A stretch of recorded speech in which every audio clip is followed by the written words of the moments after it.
জাতীয় পার্টির চেয়ারম্যান হোসেন মোহাম্মদ এরশাদের সাম্প্রতিক কিছু বক্তব্যে তার নিজ দলের ভেতরে দেখা দিয়েছে বিরূপ প্রতিক্রিয়া। পাশাপাশি প্রধানমন্ত্রী বিশেষ দূত হয়েও তার এসব বক্তব্য অসন্তুষ্ট রয়েছে আওয়ামী লীগেও। দলটির নেতারা বলছেন, সরকারের অংশ হয়ে সরকারের বিরুদ্ধে এসব বক্তব্য জনগণ গ্রহণ করবে না। একটা মাছি মারার চেয়ে মানুষ মারা সহজ হয়। দেশের সুশাসন থাকলে হতো না। এরশাদের দাবি, আওয়ামী লীগের জনপ্রিয়তা কমেছে আর বাড়ছে তার দলের। বিএনপি দুর্বল হচ্ছে, এই অবস্থায় জাতীয় পার্টিকেই বিকল্প হিসেবে বেছে নেবে জনগণ। কোনো একদিন নয়, প্রায় প্রতিটি বক্তব্যেই সরকারের কড়া সমালোচনা করছেন সাবেক এই রাষ্ট্রপতি। তার দাবি, দেশে গণতন্ত্র নেই। সরকারি পদধারী একজনের এমন বক্তব্যে নাখোশ আওয়ামী লীগ। গণতন্ত্র যদি নাই থাকবে, তাহলে এই দলের সরকারের অংশীদার হিসেবে তিনি স্বয়ং প্রধানমন্ত্রীর বিশেষ দূত হলেন কি করে? পদত্যাগ করেন না কেন? এই যে বয়সজনিত কারণে উনি ভারসাম্যহীন কথাবার্তা মাঝে মাঝে বলেন। একজন বয়স্ক বৃদ্ধ মানুষ, উনি অনেক সময় অনেক কথাবার্তা বলেন, সব কথাকে আমলে নেওয়ার খুব একটা দরকার আছে বলে মনে করি না। কেবল আওয়ামী লীগ নয়, নানা বক্তব্য দিয়ে নিজের দলের সমর্থনও পাচ্ছেন না এরশাদ। উনি বিরোধী দলের নেতা হিসেবে বলেছেন, তখন তো বয়সের ব্যাপার না, উনি তো আমাদের সকলের থেকে বেশি বয়সে বড়, আমাদের সবার মুরব্বী। তবে এই কথাটা খুবই মানানসই হতো যদি উনি প্রধানমন্ত্রীর উপদেষ্টা না হইতেন। জনগণ এটা মেনে নিত। প্রধানমন্ত্রী উপদেষ্টা হয়ে ওই পজিশন থেকে এই কথা বলা যায় না। সম্প্রতি এক অনুষ্ঠানে মধ্যবর্তী নির্বাচন নিয়ে যে ইঙ্গিত দিয়েছে এরশাদ, তা বিশ্বাস করছেন না তার দলের নেতারাই। না, প্রশ্ন থাকে না, মধ্যবর্তী নির্বাচনের কোনো আলামতি নাই দেশে, এটা বিএনপি এখন আর চায় না। সরকারের বিরুদ্ধে কথা বলতে হলে সরকারি পদ ছাড়ার আহ্বান জানিয়েছেন আওয়ামী লীগের নেতারা। Nafiza Doula, Independent News, Dhaka. হোসেন মোহাম্মদ এরশাদের সাম্প্রতিক বক্তব্য নিয়ে কথা বলতে যোগ দিচ্ছেন আওয়ামী লীগের প্রেসিডিয়াম সদস্য নূহুল আলম লেনিন। লেনিন ভাই, এরশাদ সাহেবের এই বক্তব্যগুলিকে কি আমরা ফ্রেন্ডলি ফায়ার ধরে নিব? যেহেতু উনি মাননীয় প্রধানমন্ত্রীর উপদেষ্টা, সেই জন্য বলছি আর কি। কিছুটা তাই, কিছুটা তাই, কিছুটা তাই। আপনি ফ্রেন্ডলি ফায়ারই সেগুলিকে বলবেন, তবে কিছুটা তাই। এরশাদ সাহেব তিনি তাকে আওয়ামী লীগ বা আপনারা যারা আওয়ামী লীগের নীতি নির্ধারক আছে তারা এক ধরনের বন্ধুই মনে করছেন এখন পর্যন্ত।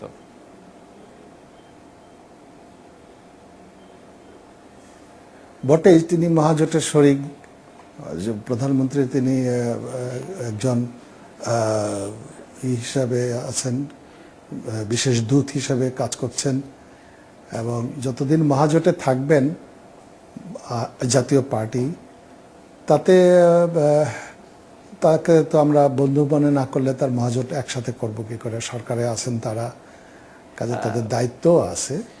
লেন ভাই, আপনি অনেকদিন ধরে রাজনীতির সাথে শুধু সংশ্লিষ্ট নেন, আপনি রাজনীতির একজন নিবিড় পর্যবেক্ষকও বটে। আপনি কি মনে করেন যে হোসেন মোহাম্মদ এরশাদের প্রায় প্রতিটি মন্তব্যে, প্রতিটি বক্তব্যে যে সরকারের প্রতি এক ধরনের প্রবল তীক্ষ্ণ সমালোচনা ফুটে ওঠে, সেটি আপনাদের জন্য, যারা আপনারা জোটভুক্ত আছেন বা যারা সরকার পরিচালনা করছেন, তাদের জন্য এটি কি সুখকর? জনগণ আসলে কিভাবে দেখছে বিষয়গুলি? নাকি এরকমও হতে পারে কেউ কেউ বলছেন যে এরশাদ সাহেবের কথা এটা সুখকর না, এটা প্রত্যাশিতও না। জি, কিন্তু জি, হ্যাঁ, আমরা যেটা মনে করি। হ্যালো, জি, শুনতে পাচ্ছি লেন ভাই। হ্যালো, জি, শুনতে পাচ্ছি লেনিন ভাই। লেন ভাই, শুনতে পাচ্ছি, আপনি বলেন। আপনি লেন ভাই, আপনি বলেন, আমরা শুনতে পাচ্ছি আপনাকে।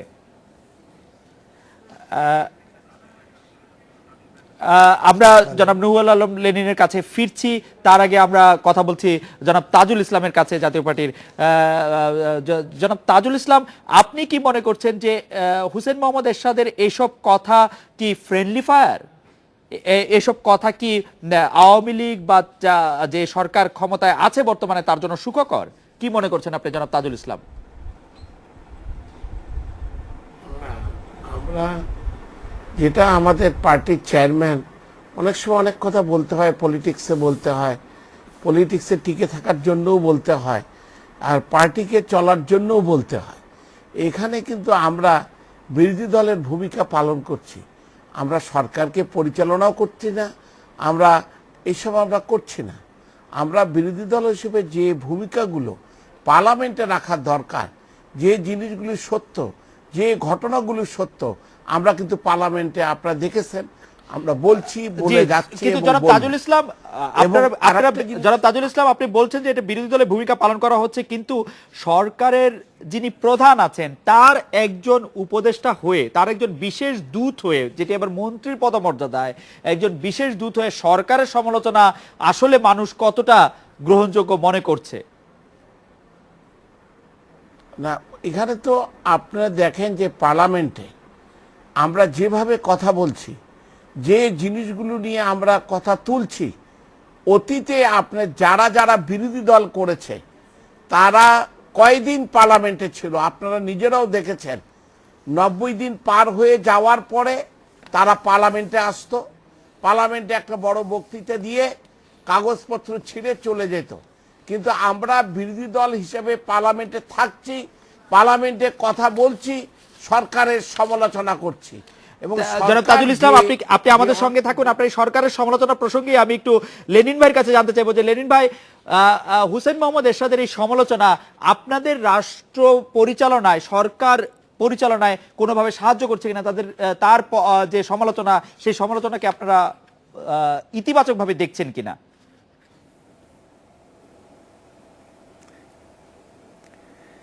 না, তার সব সমালোচনাই তো আর ইতিবাচক না। কোনো কোনো কথা, কোনো কোনো মন্তব্য সেগুলো সবসময় যে প্রত্যাশিত তাও না, এবং এটা জাতীয় পার্টিরও বক্তব্য কিনা সে ব্যাপারেও আমাদের যথেষ্ট সন্দেহ রয়েছে। কারণ পার্লামেন্টে জাতীয় পার্টি বা রওশন এরশাদ এক কথা বলেন, আবার জেনারেল এরশাদ আরেক কথা বলেন। কাজে তাদের মধ্যেও যে চিন্তার পার্থক্য বা তারতম্য রয়েছে সেটাও কিন্তু দৃশ্যমান। দ্বিতীয়ত হচ্ছে যে এটা একটা পিকুলিয়ার পরিস্থিতি বটে যে বাংলাদেশে বর্তমান পার্লামেন্টে একই সাথে তারা সরকারের সঙ্গে মহাজোটের শরিক, অন্যদিকে তারা বিরোধী দলের ভূমিকাও পালন করছেন। এবং এইটা পালন করতে গিয়ে সরকারের সাফল্যতার ব্যর্থতা নিয়ে তারা কথা বলবেন, এটা খুব অস্বাভাবিক কিছু না। কিন্তু এই কথা বলতে গিয়ে যদি মৌলিক প্রশ্নে, যেখানে সরকার যদি ব্যর্থই হয়ে যায় বা এমন কোনো মন্তব্য করা হয় যেটা শরিক দল হিসেবে কেউ বলতে পারে না, কখনো কখনো এরশাদ সাহেব এরকম কথা বলেন যেটা দায় দায়িত্ব কিন্তু তারও বর্তায়, কারণ তার দলও সরকারের সাফল্য ব্যর্থতারও অংশীদার। অবশ্যই।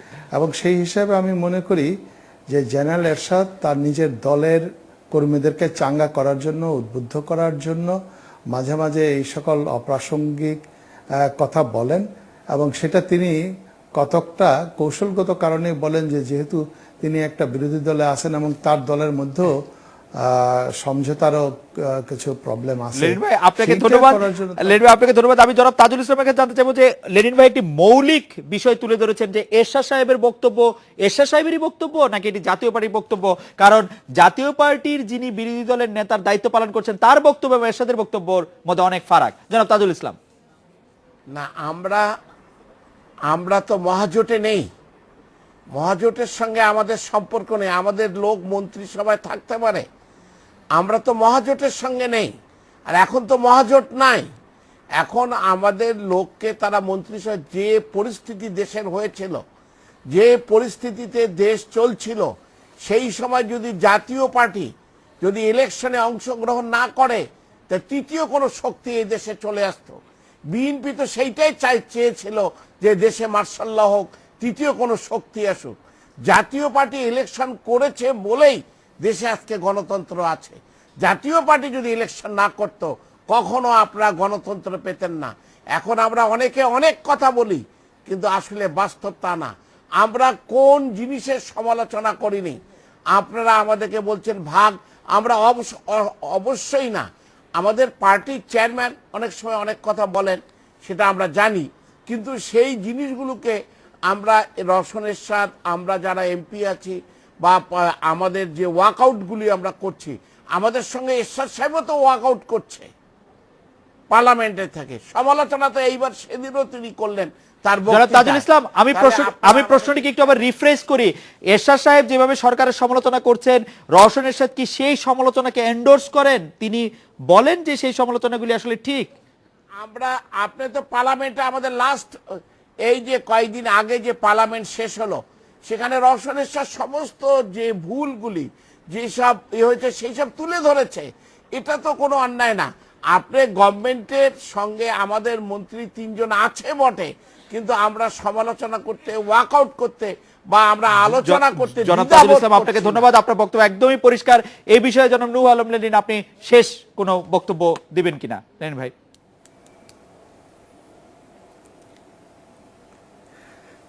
না, জনাব তাজুল ইসলাম সাহেবকে একটা জিজ্ঞাসা আছে যে এই মহাজোট কবে বিলুপ্ত করা হলো? মহাজোট না থাকলে তাদের মন্ত্রীরা কি করে মন্ত্রিসভায় থাকেন? মহাজোট না থাকলে তাদের স্বয়ং এরশাদ সাহেব কি করে বিশেষ দূত থাকেন? কাজে এই ব্যাপারে তো ওনাকে মনে হচ্ছে উনি বিভ্রান্তিতে ভুগছেন। এটা কথা সত্য নয়। মহাজোট আছে, মহাজোট ছিল, ভবিষ্যতে থাকবে কি থাকবে না সেটা নির্ভর করে জাতীয় পার্টি এবং অন্যান্য মহাজোটের শরিক দলের ভূমিকার উপরে। কাজেই আমার নিজের মনে হচ্ছে যে ওনাদের নিজেদের দলের মধ্যে মহাজোটের কোনো অস্তিত্বই ছিল না। আর আমরা মহাজোটের সঙ্গে নাই, জাতীয় পার্টি আমরা আলাদা আছি, আমরা আমরা আমরা বিরোধিতার ভূমিকায় পালন করছি সরকারটি এবং আমরা সরকারটি মহাজোটের আপনাদের সরকারটি মহাজোটের দল হয় না। সরকার আপনি ওখানে যে সরকারটি কতগুলি মহাজোটের জঘন্য ভাষায় গালি দিলেই বিরোধী দল হবে না। আমরা গঠনমূলক বিরোধী দলের ভূমিকা পালন করছি। জি জনাব তাজুল ইসলাম, আপনাকে ধন্যবাদ। কিন্তু লেনিন ভাই, আপনি বলছেন যে সরকারটি মহাজোটের, সরকারটি মহাজোট না, অসম্ভব। সরকারটি তো মহাজোটের।